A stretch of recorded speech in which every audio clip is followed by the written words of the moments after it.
الرحمن علم القرآن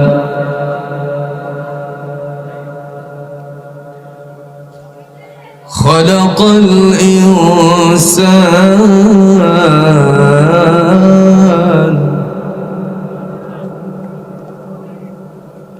علمه البيان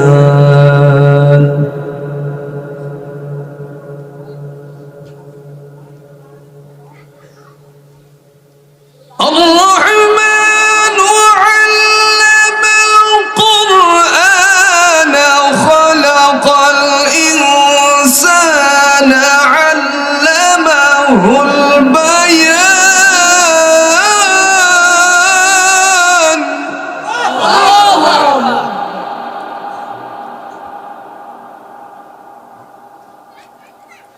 الشمس والقمر بحسبان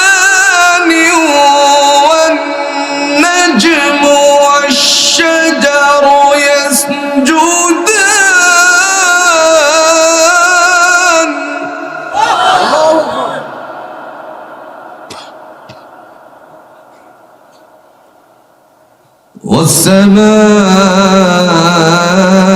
والسماء رفعها ووضع الميزان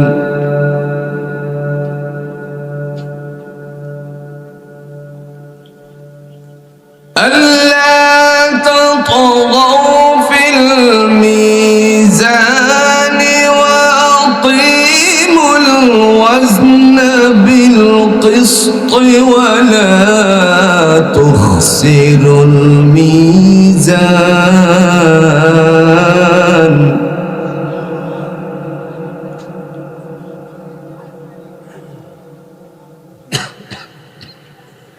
والأرض وضعها للأنام فيها فاكهة والنخل ذات الأكمام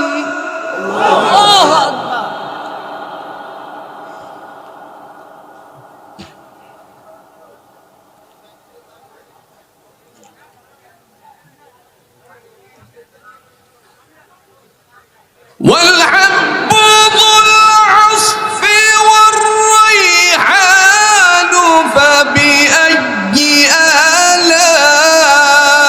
آلاء ربكما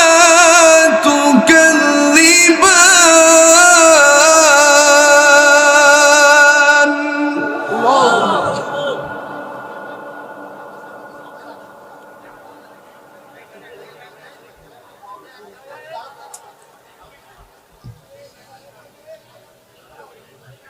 خلق الإنسان من صلصال كالفخار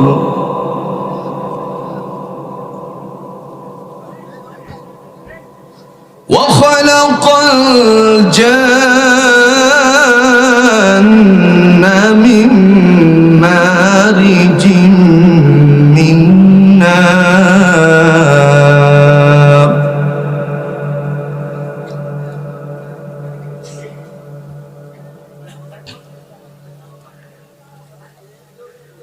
فبأي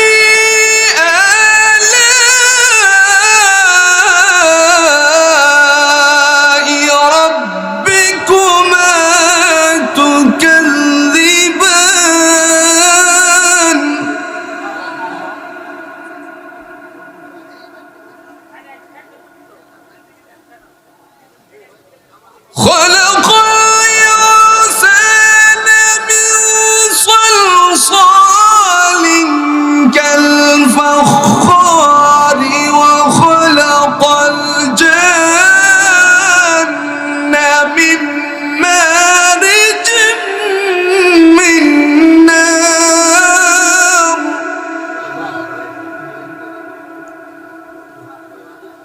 فبأي آلاء ربكما تكذبان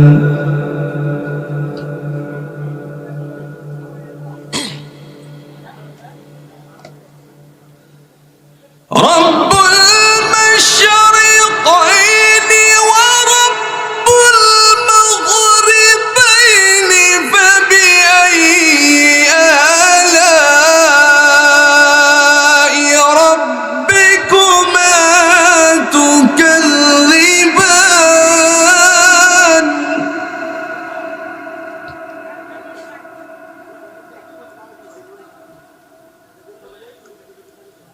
مرج البحرين يلتقيان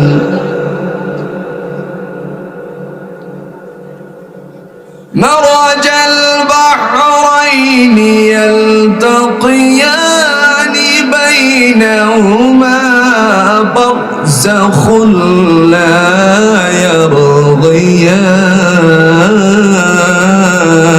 يبغيان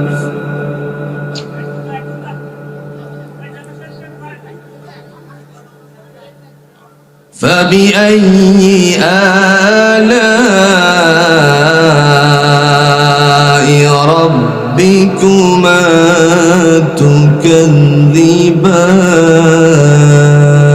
تكذبان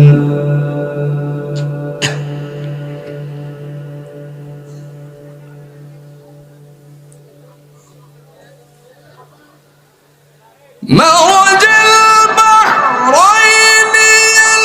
يلتقيان بينهما برزخ لا يبغيان فبأي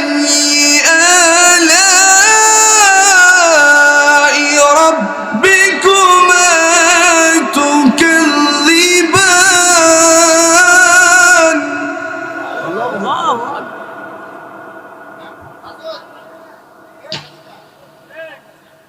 يخرج منهما اللؤلؤ والمرجان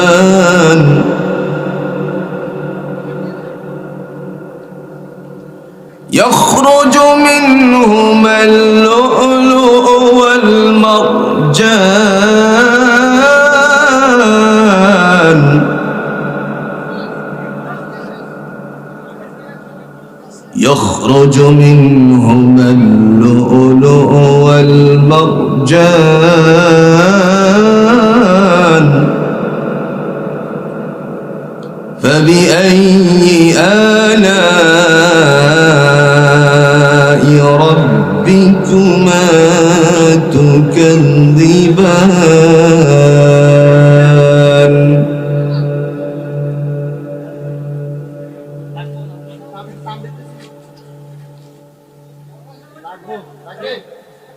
وله الجوار المنشآت في البحر كالأعلام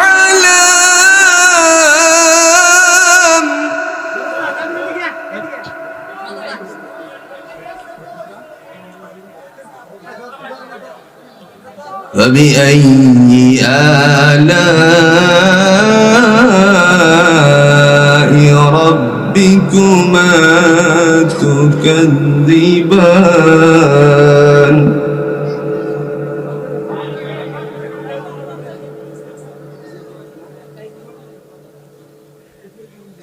وله الجوار المنشآت في البحر كالأعلام فبأي آلاء ربكما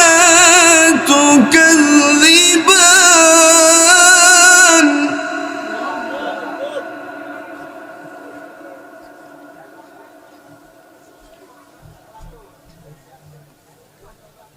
وله الجوار المنشآت في البحر كالأعلام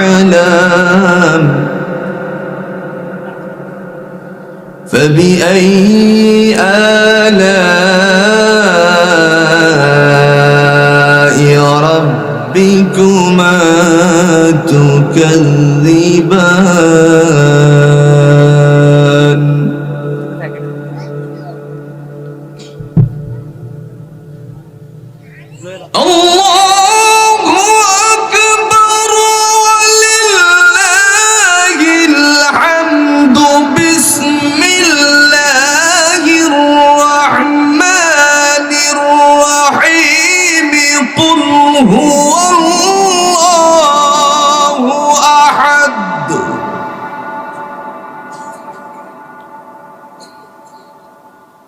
الله الصمد لم يلد ولم يولد ولم يكن له كفوا أحد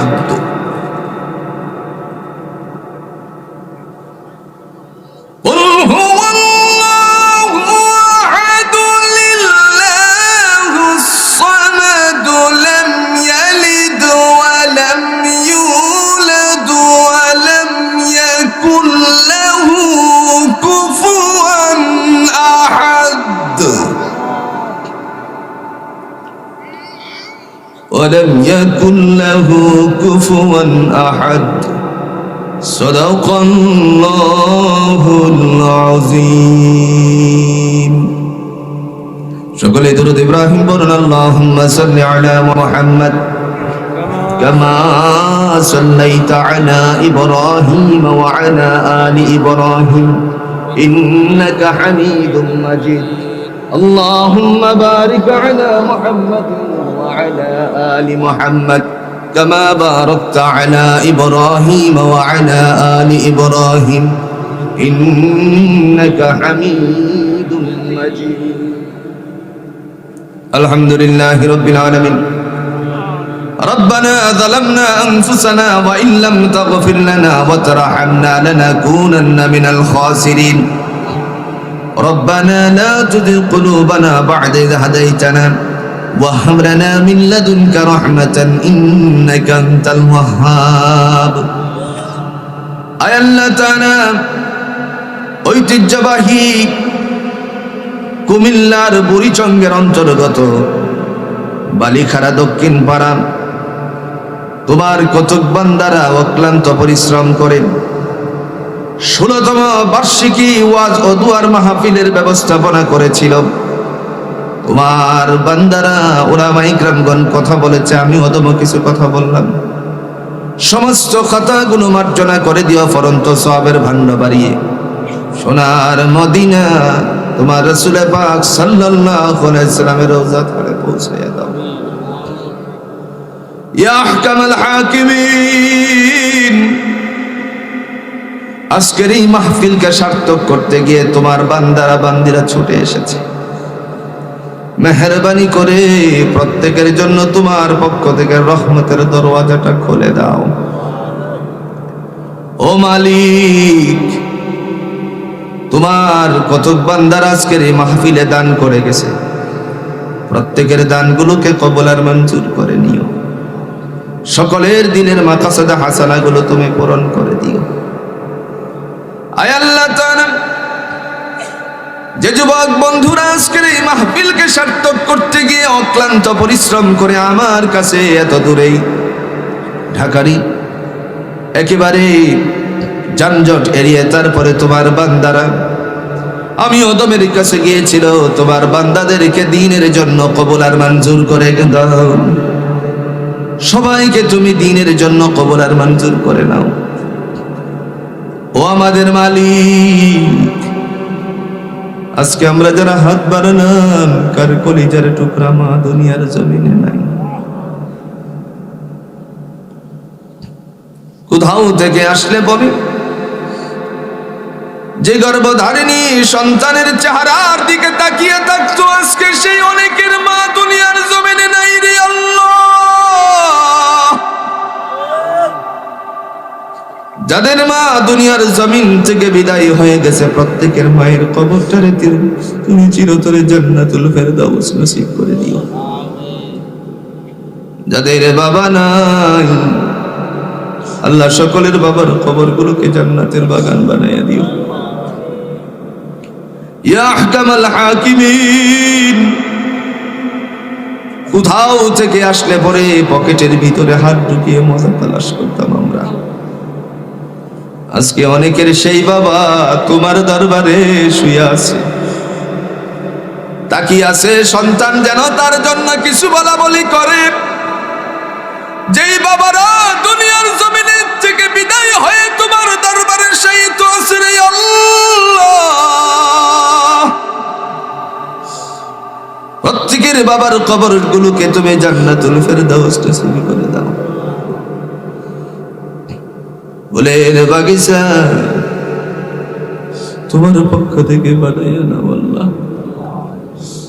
ইয়া রাব্বাল আলামিন, ইয়া আহকামাল হাকিমিন, যে যুবক বন্ধুরা কষ্ট করেছে কিয়ামতের ময়দানে কঠিন মুসিবতের দিনে, যেদিন ডাক আসবে সৈয়দুশ শাবাবি আহলিল জান্নাহ, হাসান হুসাইন সর্দার হবে যুবকদের আমারই, বালিখারা দক্ষিণ পাড়ার সমস্ত ভাইদেরকে সেই দিনে কাতারাবন্দি হওয়ার যোগ্যতা পয়দা করে দিও।